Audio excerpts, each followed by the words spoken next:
Sziasztok! Én Sziszi vagyok, és ez itt a Hungarian with Sissi podcast magyarul tanulóknak. Ebben az epizódban arról fogok mesélni, hogy mennyire nem tudnak az emberek vezetni El Pasoban, és megosztok veletek 5 dolgot, ami napi szinten idegesít. This podcast was made possible thanks to our Patreon community.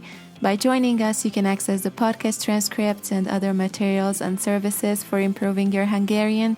If you want to join us, go to patreon.com/HungarianWithSissi. Az első, ami az őrületbe kerget, az, hogy nem indexelnek, össze-vissza mennek, és nagyon veszélyes tud lenni, ha nem figyelsz. Hetente előfordul, hogy megy előttem egy autó, és indexelés nélkül sávot vált előttem, és utána meggondolja magát, és megint sávot vált. Tényleg elég, ha 2 másodpercig nem figyelsz, és kész, vége. Persze előfordulhat, hogy valaki véletlenül elfelejti, de nagyon sok olyan esettel találkoztam, amikor egyértelmű, hogy a vezetőt csak szimplán nem érdekli, és megy össze-vissza, mert miért ne? Ja. A második dolog az, hogy nem a sávon belül vezetnek. Ezt is rengetegszer látom, hogy félig az egyik sávban, félig a másik sávban van az autó, vagy csak átlóg egy kicsit a másik sávba. Ez azért vicces, mert itt nagyon szélesek a sávok. Úristen, 2 autó is elfér egy sávban, nem annyira nehéz a vonalon belül maradni. Nemrég voltam Magyarországon látogatóba, és vezettem egy kicsit Nyíregyházán, és az volt az első, amit észrevettem, hogy úristen, mennyire kicsi itt egy sáv, nem fogok elférni. Azt éreztem, hogy minden autó nagyon közel van, túl közel van.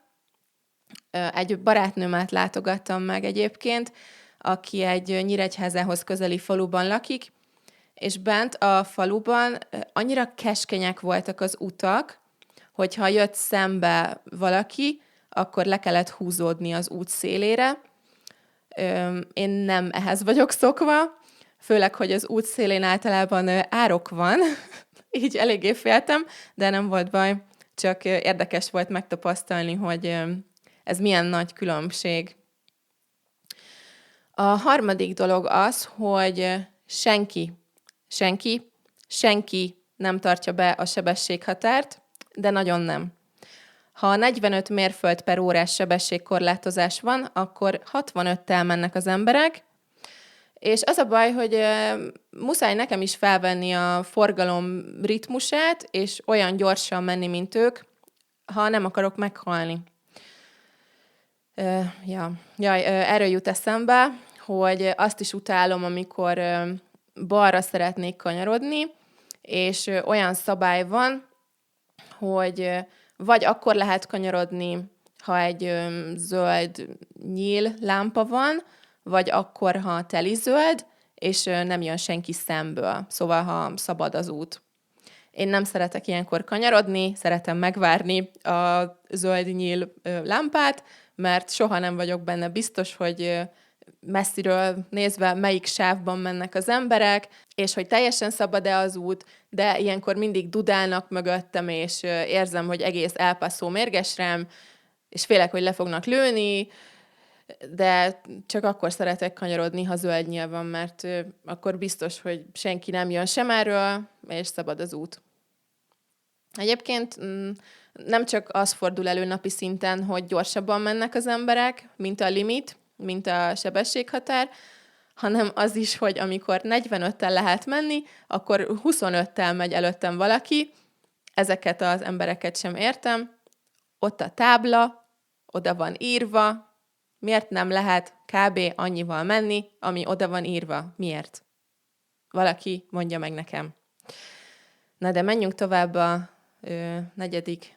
dologra, az a kedvencem, ami az, hogy random sávokat alakítanak ki maguknak az emberek kanyarodásra. Például van egy főút, ahol van egy keskenyebb és egy szélesebb sáv. A szélesebb sáv annyira széles, hogy 2 autó is elfér egymás mellett, de az akkor is egy sáv. Egy. És amikor megállunk a stop táblánál, vagy lámpánál, akkor az ilyen széles sávokban az emberek elkezdenek 2 sávot kialakítani, hogy legyen külön kanyarodó sáv. Én ettől megőrülök. Az autós iskolában is mondták, hogy ez nem legális, és ne csináljuk ezt, mert ha meglátja egy rendőr, akkor megbüntethet miatta. Persze az autós iskolában azt is mondták, hogy több ezer dollárra büntetnek azért, ha jogsi nélkül vezetsz, és közben fél elpasszó jogsi nélkül vezet. Én is úgy vezettem egy évig. Amikor mentem az autós iskolába a kresszvizsgát csinálni, hívtam egy Ubert, mert gondoltam, milyen hülyén néz ki az, hogy nincs jogsim, megyek kresszvizsgára, és kocsival megyek, és útközben beszélgettem a sofőrrel, mondtam neki, hogy vizsgázni megyek, és izgulok, és mondta, hogy ő 8 év vezetés után szerzett jogosítványt. 8 év vezetés után. Magyarországon mondjuk simán megállítanak bárhol, bármiért igazoltatni, megállítanak és elkérik az irataidat. Itt csak úgy random nem szoktak, ha nem csinálsz semmi illegális dolgot, vagy hülyességet, akkor nem valószínű, hogy bárki megállít.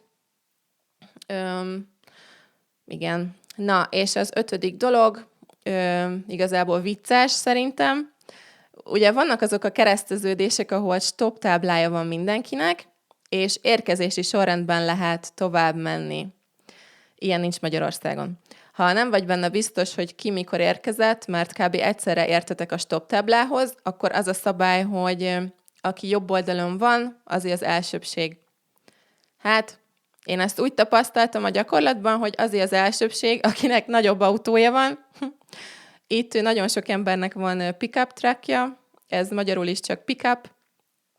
Budapesten szerintem nem is férne el senki, ha egy ilyen autóval akarna parkolni. És amikor megállok egy ilyen kereszteződésnél, kb. Ugyanakkor, amikor egy pick-up balkész felől, akkor meg sem próbálok én menni először, úgy is tudom, hogy ő fog menni előbb.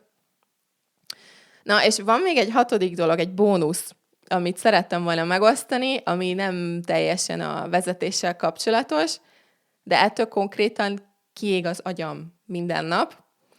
Itt El Pasóban tök jó bicikliutak vannak mindenhol, és van normális járda. Ezt csak azért mondom, mert nem mindenhol jellemző Amerikában. Nyilván kisebb városokról, külvárosról beszélek, nem New Yorkról. Itt van járda is, bicikliút is, és valamiért nem tudom miért, de minden biciklis imád a bicikliút mellett biciklizni az autós sávban, és a gyalogosok, akik futnak vagy sétálnak, azok a bicikliúton futnak. A járdán pedig nincs senki. Egyszerűen nem értem miért. Itt egyébként szinte nincsenek gyalogosok, El Pasóban nem szokás sétálni az utcán, csak tinédzserek sétálnak néha iskolába, meg haza az iskolából, de ha látok valakit a járdán vagy a bicikliúton, azok sportolás céljából sétálnak vagy futnak, nem azért, mert gyalog mennek valahova. Amúgy, amikor ide költöztem, egy ideig nem akartam feladni a jó európai szokásomat, hogy mindenhova sétálok, bár nem volt sok választási lehetőségem, egy parkba és egy boltba tudtam elsétálni, minden más nagyon messze lett volna, de pár hét után egyszerűen feladtam ezt a szokásomat, mert mindig vagy rám dudált valaki viccből, vagy megálltak mellettem kocsival, hogy megkérdezzék, hogy kell-e segíteni, eltévedtem-e, vagy mi a baj, miért sétálok. Úgyhogy mások errefelé a szokások, de nem baj, mert szeretek vezetni most már, és képzeljétek, éppen építenek egy $1 boltot közel a házhoz, úgyhogy úgy néz ki, lesz egy bolt, ahova el fogok tudni sétálni. A következő epizód lesz 2023 utolsó epizódja, amiben egy karácsonyi ünnepi témával jövök nektek, utána lesz egy hét szünet, és januárban folytatjuk. Köszönöm szépen, hogy itt voltatok, és szeretettel üdvözlöm az új Patreon tagokat, akik név szerint Conor, Ellen, Juno, Kate, Tugi, Hannah és Kevin. És külön köszönet Rafaelnek, a podcast legnagyobb támogatójának. További szép napot mindenkinek! Sziasztok!